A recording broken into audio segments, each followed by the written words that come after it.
Po fëmijët janë e gjithë bota, e natyrisht se në këtë një qershor vëmendjen më të madhe e marrin ata, por pikërisht në këtë ditë ne duhet kujtojmë faktin se fëmijët nuk kanë nevojë vetëm për argëtime, dhurata, ata në të njëjtën kohë kanë nevojë edhe për siguri, dashuri dhe mbi të gjitha mbrojtje. Si po i rrisim fëmijët në vendin ton, apo e bëjmë të pamundurën që ata të rriten mirë, mbar dhe të jenë të lumtur? Unë kam kënaqësinë që këtu në studio të diskutoj bashkë me mysafirët e mia. Kënaqësi që këtu në studio të kem Jelma Lumën nga SOS Fshatrat. Jelma, faleminderit shumë. Në të njëjtën kohë kemi Fjolla Hoxha Tërmkolli, menaxhere e programeve në Terdes Home. Faleminderit shumë. Dhe Kaltrina Misini nga Hendikos. Faleminderit që të trijave që ndohat kohën për qenë pjesë e magazinës Von Bon sot. Mirë se na erdhët. Mirë si u qetët, faleminderit për ftesën. Kënaqësi, pam shumë fëmijë të lumtur sot, sidomos në pjesën e fundit të kronikës, shumë urime, shumë gëzime, disi dukej se shijonin pafundësisht këtë një qershorin e tyre. Kur flasim për fëmijë të lumtur, zonja Luma, çfarë nën kupton kjo në vendin tonë? Nëse themi apo i ofrojmë fëmijëve një jetë lumtur në Kosovë, për fat keq nuk mund të themi që me një kartolinë apo me një urim apo me një festë sot mundemi me i ofru lumturi fëmijëve tonë. Lumturia besoj tek ata reflektohet me të qenë të dëgjuar, të respektuar, të pasurit arsim cilësor, mbrojtje, shëndetësi, buxhet të alokuar për nevojat e tyre edhe thjesht dedikim edhe përkushtim për mbrojtjen e tyre. Zonja Hoxha, po arrim t'ja dalin që të sigurojmë një familje të mirë në vendin tonë, për fëmijët tanë, për brezat më të rinj të kësaj shoqërie? Po, në fakt, me qenë se sot është dita ndërkombëtare e fëmijëve, nuk kam dëshirë që të jem ashtu në aspektin negativ të shoqërat, por realisht mendoj që ka shumë nevojë për punë të matutjeshme në aspekt të mbrojtjes së fëmijëve. Ne si prind secili mundohemi t'i bëjmë të lumtur fëmijët tonë në mënyrat tona, por normalisht mendoj që fëmijët të jenë të lumtur, ata duhet të kenë siguri, mbrojtje, mirëqenie, e kjo vlen sidomos për kategoritë më të cënueshme të fëmijëve, siç janë për shembull fëmijët e komuniteteve, romash palë egjiptian, fëmijët pa kujdes prindëror, fëmijët në konflikt me ligjin, fëmijët në situatë rruge. Kështu që mund të them që në këtë aspekt, përderisa kemi kaq shumë organizata të cilat punojnë çdo ditë në fushën e mbrojtjes së fëmijëve, po gjithashtu edhe institucionet mundohen në atë mënyrën e tyre të punojnë, mendoj që kemi nevojë ende shumë të avancohemi në këtë aspekt. Cilat janë ato shqetësimet më të mëdha të fëmijëve në ditën e sotme? Po, shqetësimet fillojnë do të thotë që nga aspekti i edukimit, i mirëqenies, i sigurisë në shkolla, në ambjente ku ata kalojnë kohën, pastaj aspekti ekonomik, të cilat normalisht familja duhet i plotësoj, pastaj aspekti shëndetësor që ka shumë prindër që përballen me sfida në këtë aspekt, pastaj shteti është ai që garanton shumë pak, flas për gjërat më serioze, kështu që mendoj që në të gjitha aspektet që nga edukimi e pastaj në të gjitha fushat e tjera ka nevojë që të angazhohen institucionet pak më shumë. E sidomos shkollat, për shkak se do të thotë mendoj që shkollat janë ato të cilat mund t'i parandalojnë këto dukuritë negative, veçanërisht nëse lidhemi me këtë fushatën që patëm sot për të miturit në konflikt me ligjin, mendoj që gjithçka fillon nga aty, edhe këto dukuritë negative vren më shumë në shkolla, nga mësimdhënësit, nga bashkëmoshatorët, prandaj mendoj që aspekti i parandalimit është shumë i rëndësishëm që të punohet në këtë aspekt, e pastaj kur vjen puna e trajtimit, e mbrojtja, atëherë ajo është një hap më tutje i cili normalisht kërkon një angazhim interinstitucional. E kuptoj. Kaltrina, a mund të flasim, a mund të përmendim lumturinë ku një pjesë e fëmijëve ende ballafaqohen me barriera të ndryshme në arsim, në lojra, por edhe në aktivitete të ndryshme sociale? Qëndresa fillimisht uroj gjithë fëmijëve të botës një qershorin, pra ditën ndërkombëtare të tyre, me shpresën edhe me urimin që të respektohen drejtat e tyre, por ndër tjera është të zbatohet gjithçka që garantohet me konventën e drejtave të fëmijëve. Në këtë rast, me qenë se ne jetojmë në Kosovë, domethënë kemi legjislacionin në fuqi që garanton drejtat e tyre, si dhe kushtetutën. Në fakt, unë ndjehem mirë sot që gjendëm mesin e përfaqësuesve të organizatave të cilat në përditshmëri punojnë fort për mbrojtjen, monitorimin dhe respektimin e drejtave të fëmijëve. Në fakt, duke qenë se unë vi nga Hendikos, organizate cila punon në përditshmëri për avokimin, për drejtat e fëmijëve, por edhe në ofrimin e shërbimeve sociale të cilat janë jetike për fëmijët me aftësi kufizuara. Sigurisht që kjo ditë na bën të reflektojmë edhe më shumë se sa të diskriminuar janë fëmijët me aftësi kufizuara në Kosovë. Nisur prej lëvizjes, pra me qenë se mungon qasshmëria adekuate dhe sipas standardeve ndonë se ekziston legjislacioni, është ligji për ndërtim, janë akte të tjera nënligjore, sikurse është Udhëzimi Administrativ 33/7 që tregon saktësisht se si duhet krijohet qasja infrastrukturore për fëmijët dhe të rriturit me aftësi kufizuara, por që ende ka sfida, ende ka barriera në këtë aspekt. Përmendi këtë fakt sepse pastaj gjitha problematika tjera janë zinxhirore. Në moment që një fëmijë ose një i rritur me aftësi kufizuara nuk mund dalë prej shtëpisë, në kupton që nuk mund të jetë pjesë e shoqërisë. Një sfidë shumë e madhe vazhdon të jetë përfshirja në edukimin e rregullt e fëmijëve me aftësi kufizuara. Pra e që disa prej faktorëve që ndikojnë në këtë përjashtim është pikërisht mungesa e qasjes infrastrukturore në për objekte shkollore, është pastaj mungesa e tualeteve të qasshme, të adaptueshme, kemi mungesë të ashensorëve cilat dërgojnë në katët e sipërme, e që shpesh herë deri më tani kemi identifikuar raste kur fëmijët me aftësi të kufizuara janë përjashtuar, qoftë prej kabineteve apo edhe prej orëve të edukatës fizike, me qenë se sallat sportive zakonisht janë të paqashme në vendin tonë. Pra është shumë e rëndësishme që të bëhet më shumë për përfshirje, sepse kur flasim për arsimin, unë patjetër duhet ta theksoj edhe një statistikë të fundit, ku Ministria e Arsimit bashkë me Agjencinë e Statistikave të Kosovës, sipas një vlerësimi të vitit 2024, ka dalë që nga 212.000 nxënës sa janë në total në gjithë Kosovën në nivelin fillor dhe të mesëm të ullët, vetëm dikun 3.666 prej tyre janë fëmijë me aftësi të kufizuara, që po i bie se është një përqindje jashtëzakonisht e ullët e përfshirjes në edukimin e rregullt. Për këtë duhet bëj shteti, institucionet relevante shumë e shumë, sepse është pastaj edhe mungesa asistenteve në për shkolla, sigurisht që ndikon pastaj edhe gjendja shëndetësore e fëmijëve, kushtet ekonomike, familjare, pastaj është edhe çështja e transportit, shkollë, shtëpi dhe anasjellta, sepse fëmijët me aftësi kufizuara duhet të kenë automjete të posaçme për transport, pra ka shumë e shumë faktorë cilët i përjashtojnë fëmijët me aftësi kufizuara prej jetës publike. Zonja Luma, ju një pjesë të konsiderueshme si konfe bëni edhe me takime ku keni kohë pas kohe, takoheni edhe me fëmijët dhe unë do doja që të ndanit me ne ndoshta disa prej kërkesave të tyre, a kanë të tilla? Në fakt, shoqëratat e fëmijëve janë pjesë e koalicionit të konf, që janë edhe 35 organizata të tjera edhe bashkarisht, në mënyrë që zëri fëmijëve të jetë sa më i fortë, bëhet bashkë dërgohet në konf dhe konfi mandej ngrit këto çështje. Une ka një numër që ka shumë kërkesa, une po du me i cek vetëm disa, du më thonë, nëse kalojnë për te festës, nëse kalojnë për te gjërave elementare.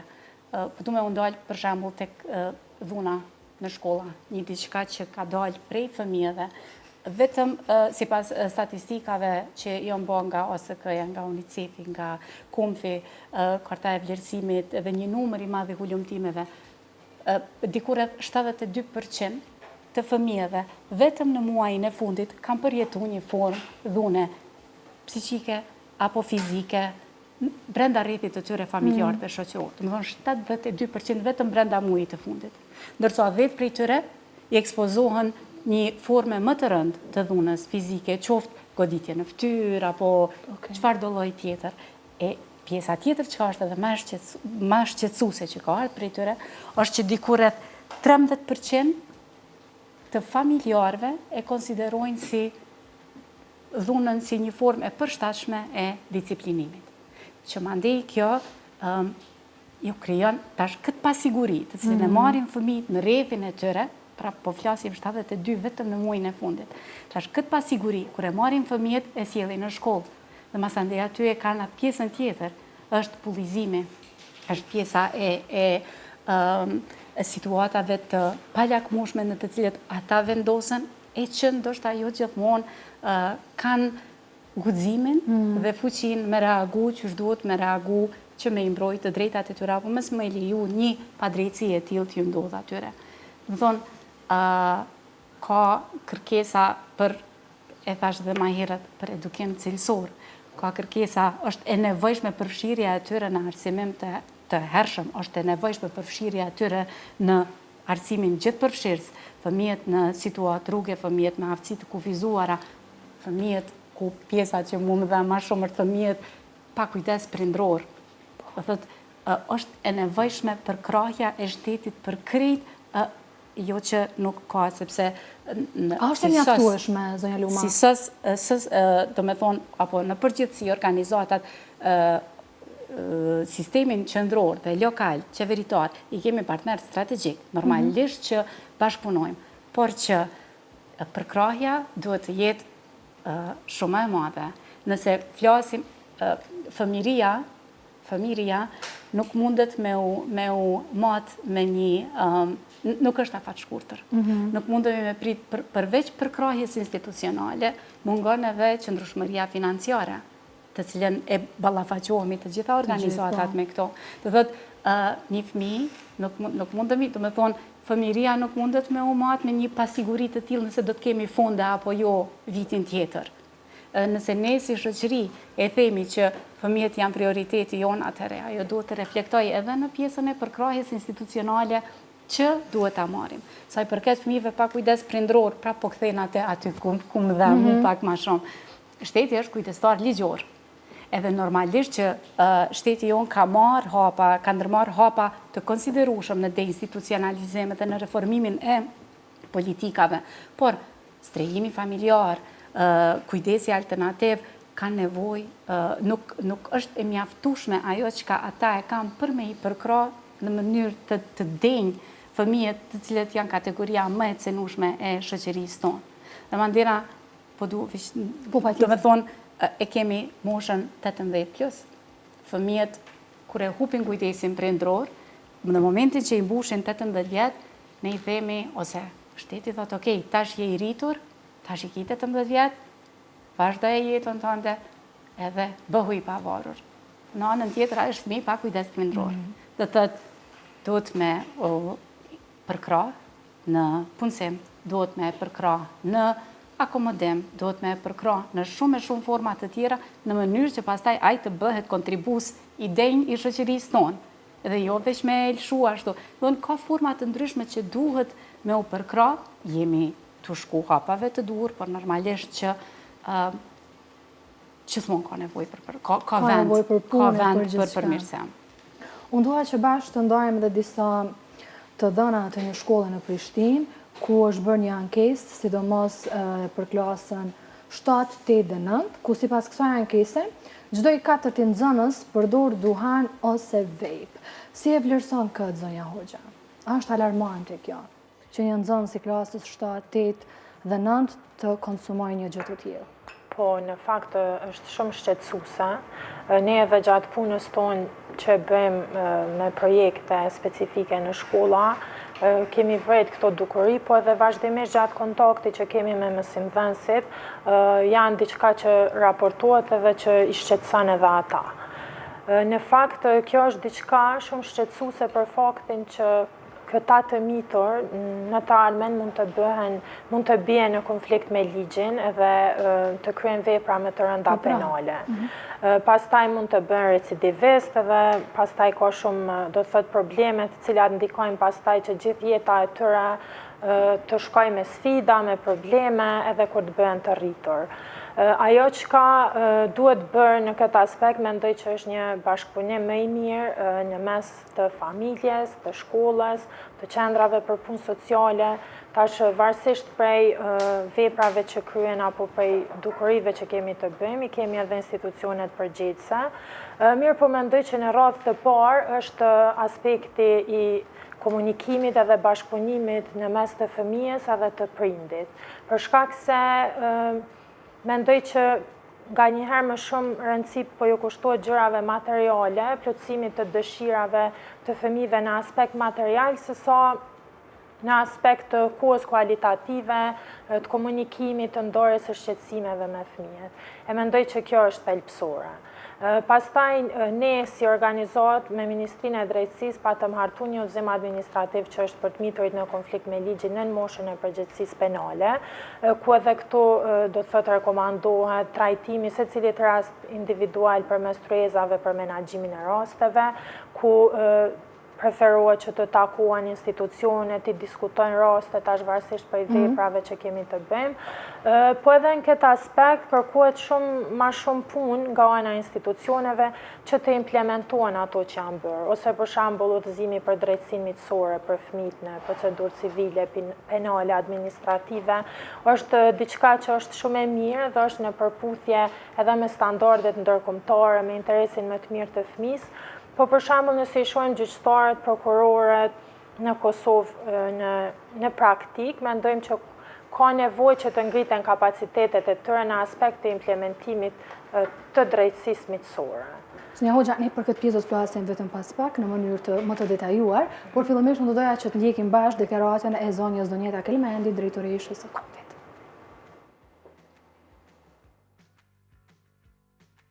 Sot po hapim fushatën, drejtësi që sheh fëmijën, pikërisht në ditën ndërkombëtare të fëmijëve me 1 qershor, dhe si koalicion kemi vendosur që këtë vit dërgjetësimin dhe punën tonë në javën e 1 qershorit t'ia kushtojmë pikërisht të miturve në konflikt me ligjen. Qëllimi i fushatës është dërgjetësimi i profesionistëve, institucioneve, publikut, i prindërve dhe komunitetit për rëndësinë e parandalimit të fëmijëve për të rënë në konflikt me ligjen, për trajtim dinjitos, përdorim efikas, implementim efikas të masave të diversitetit dhe fuqizim të kapaciteteve të sistemit të drejtësisë për të mitur. Siç e dini, nga viti 2018 me kodin për drejtësi për të mitur ka filluar një reformë në fushën e drejtësisë për të mitur, ku janë parapar masa të ndryshme alternative dhe të diversitetit për të miturit në konflikt me ligjen. Është fuqizuar po ashtu me kapitull shtesë, duke ju dedikuar mbrojtje fëmijëve në konflikt me ligjen nën moshën 14 vjeçare dhe po ashtu mbrojtjes së fëmijëve të cilët janë viktima dhe dëshmitar. Duhet të themi që në bazë të vlerësimeve të koalicionit OJQ për mbrojtjen e fëmijëve, legjislacioni në Kosovë është konform standardeve ndërkombëtare dhe praktikave ndërkombëtare në fushën e drejtësisë për të mitur. Megjithatë, bazuar në hulumtimet tona, ato që ka parapar ligjvënësi dhe ajo e cila përcaktohet në legjislacion, jo gjithmonë zbatohet në praktik dhe në interesin më të mirë të fëmijës. Duhet të përmendim që sidomos viteve të fundit kemi rritje të numrit të rasteve të fëmijëve të përfshirë në vepra dhe në konflikt me ligjen, sidomos po flasim edhe për rastet të fëmijëve të cilët janë nën moshën 14 vjeçare. Shërbimet për fuqizimin e fëmijëve dhe parandalimin e fëmijëve për të rënë në konflikt me ligjen, pothuajse janë nën ekzistente, jo ekzistente për moshën nën 14 vjet. Ndërsa sfiduese po ashtu paraqitet edhe zbatimi efikas i masave të diversitetit. Viteve të fundit po ashtu ka rënje të shqiptimit të masave të diversitetit për të miturit në konflikt me ligjen dhe sipas hulumtimeve ndër arsyet kryesore është që të miturit bëjnë vepra të ndryshme para moshës 14 vjeçare dhe pastaj nuk është e përshtatshme, vlerësohet që nuk është e përshtatshme që të shqiptohen masa të diversitetit. Të miturit të cilët binë në konflikt me ligjen kanë të drejtën për trajtim dinjitos, kanë të drejtën për pjesëmarrje në vendimarrje, kanë të drejtën për rehabilitim dhe reintegrim. Të miturit të cilët janë në konflikt me ligjin dhe të cilët janë në qendër korrektuese edukuese kanë të drejtën për trajtim, për rehabilitim dhe reintegrim për të kthyer të fuqizuar, të rehabilituar dhe të reintegruar në shoqëri dhe në komunitet. Po ashtu vlerësojmë që masat korrektuse duhet që t'i shërbejnë rehabilitimit të miturve dhe praktikat të jenë gjithmonë drejt rehabilitimit dhe jo drejt dëshkimit. Po flasim për fëmijët për një qershorin ditën ndërkombëtare të tyre. Kaltrina, unë do doja që të ndalemi pak tek shërbimet sociale për fëmijët me aftësi të kufizuara. Qëndresa po temë shumë relevante për ta diskutuar, duke qenë se ne si organizat fush veprimin ton kryesore kemi ofrimin e shërbimeve sociale, të cilat i quajmë jetike për fëmijët me aftësi të kufizuara. Ka sfida edhe në marrjen e këtyre shërbimeve, duke ditur që janë vetëm organizatat ato të cilat i ofrojnë për kategoritë ndryshme, pra për grupe ndryshme, kryesisht për fëmijë të cilët janë në situata të cenueshme. Një prej sfidave kryesore përmendin fillim dhe mjellma është pikërisht kjo mos qëndrueshmëria e këtyre shërbimeve dhe mos përkraja e vazhdueshme e institucioneve për këto shërbime. Ne çdo herë kemi kërkuar që shërbimet sociale, ku përfshihen fizioterapia, mbështetja psikologjike, ergoterapia e të tjera, kemi kërkuar që të institucionalizohen, pra të jenë shërbime që ofrohen prej vetë shtetit. Diçka e tillë nuk ka ndodhur asnjëherë, por ç'është më e dëmshmja themi në këtë aspekt është që institucionet, qoftë lokale apo qendrore, nuk kanë treguar një kujdes të madh për mbështetjen e këtyre shërbimeve, duke ditur që janë të domosdoshme për zhvillimin dhe për mirëqenien e këtyre fëmijëve. Për shembull, nëse ndikose merr një projekt prej një institucioni 6 muaj, një vit, ndodh që ka pastaj përfundon ai projekt dhe 2-3 muaj fëmijët përfitues, 10 fëmijë besin fare pa ato shërbime. Dhe me këtë rast, gjendja ndoshta ose suksesi që është arritur me ofrimin e atyre shërbimeve, gjithçka kthehet pastaj në regres të gjendjes së tyre. Kështu që është shumë e rëndësishme që të kemi qëndrueshmëri të tyre shërbime dhe fëmijët të marrin mbështetjen e domosdoshme për zhvillimin dhe për mirëqenien e tyre. Zonja Hoxha, unë doja që të ndaleshim pak sa edhe tek java që i dedikohet të miturve në konflikt me ligjin. Çfarë realisht i shtyen këta të mitur drejt sjelljeve problematike në këtë rast? Në fakt ne kemi vendosur që këtë një qershor, si të ardhezon bashkëpunim me Konfin, gjitha organizatat antare, t'ja dedikojmë të miturve në konflikt me ligjin, duke marrë parasysh se edhe në kartën e vlerësimit të bërë nga Konfi, kjo kategorie të miturve janë konsideruar si kategoria me të cilët më së paku punohet edhe ka rezultat në aspekt të punës institucionale, mirë po gjithashtu edhe në aspekt të shoqërisë civile, për shkak se edhe numri i projekteve dhe i donatorëve fatkeqësisht po është me i kufizuar në aspekt të miturve në konflikt me ligjin.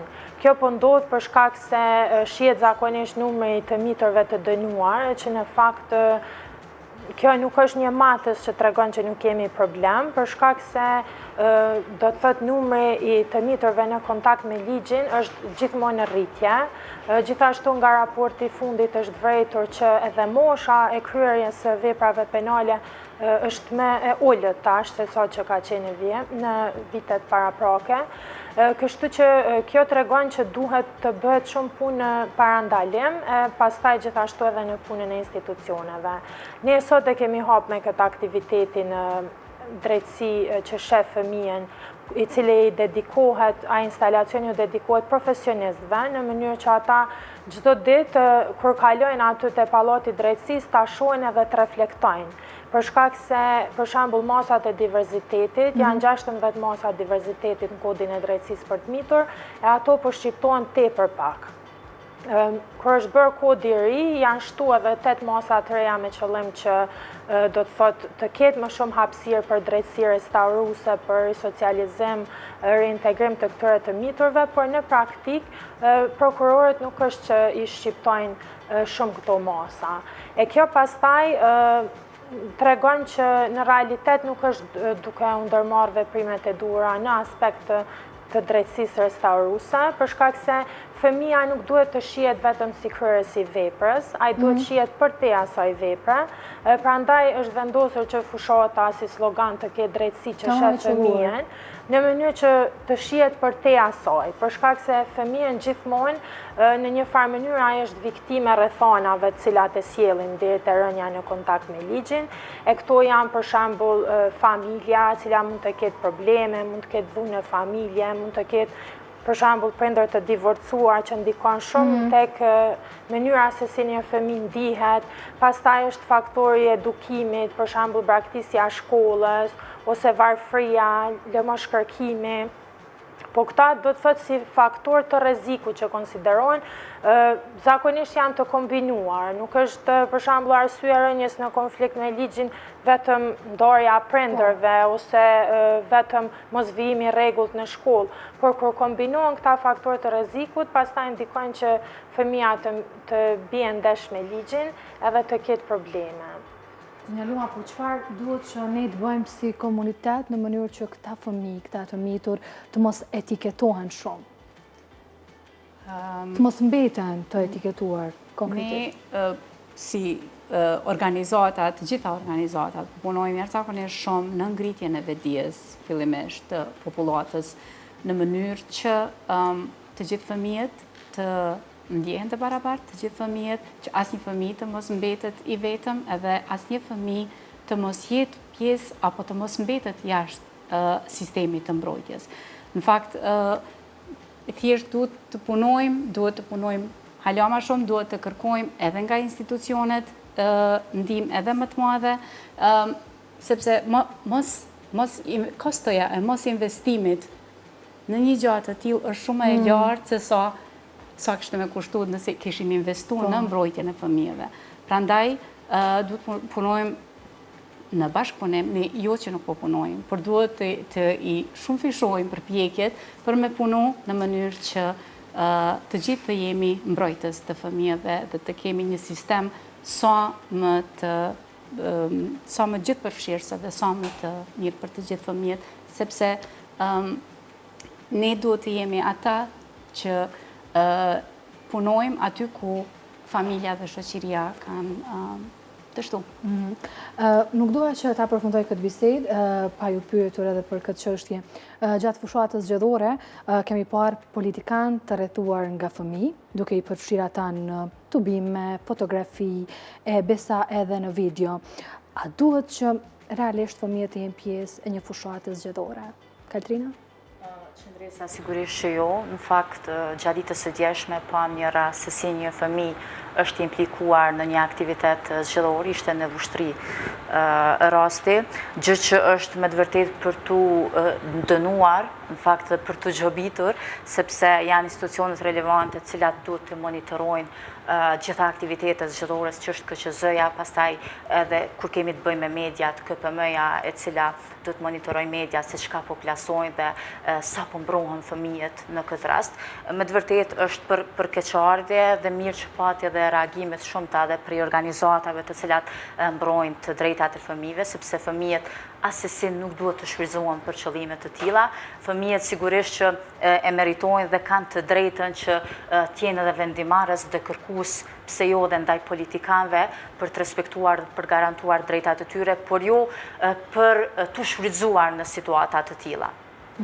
Zonja Hoxha, cili është mendimi juaj? Ku qëndron realisht kufiri etik në rastet e tilla? Po, në fakt pajtohem plotësisht me mendimin që tha kolegja, gjithashtu edhe me deklaratën që ka dhënë Konfi. Në fakt, mendoj që përdorimi i fëmijëve në fushata politike është një shkelje të drejtave të tyre, është një shfrytëzim i cili u bëhet fëmijëve dhe do të thotë pavarësisht se kush e bën atë, është diçka gabim, secila parti politike apo secili person që tenton që ta përdor fëmijën për të përfituar vota apo ta përdor imazhin e një fëmie, konsiderohet një gabim edhe shkelje drejtave të tyre. Zonja Luma, shumë shkurt, cili është urimi juaj për fëmijët në këtë ditë të tyre. Faleminderit se unë në fillim veç e nisëm edhe nuk më riva me ju ru. Unë du t'ju uroj gjithë fëmijët sot në 1 qershor. Ju uroj që të respektohen, të dëgjohen, edhe të kenë i uroj jo vetëm fëmijët në fakt, i uroj prindrit, i uroj të gjithë kujdesdhënësit, i uroj të gjithë sistemin e mbrojtjes së fëmijëve për këtë ditë. Uroj që të ofrojnë edhe të i ngrisim edhe të ngrisim dignitetin e fëmijëve dhe të respektojmë atë sa më shumë. Faleminderit që ndatë kohën për qenë pjesë e magazinës Bonbon dhe këtij diskutimi që vëmë studio. Faleminderit për ftesën. Faleminderit juve.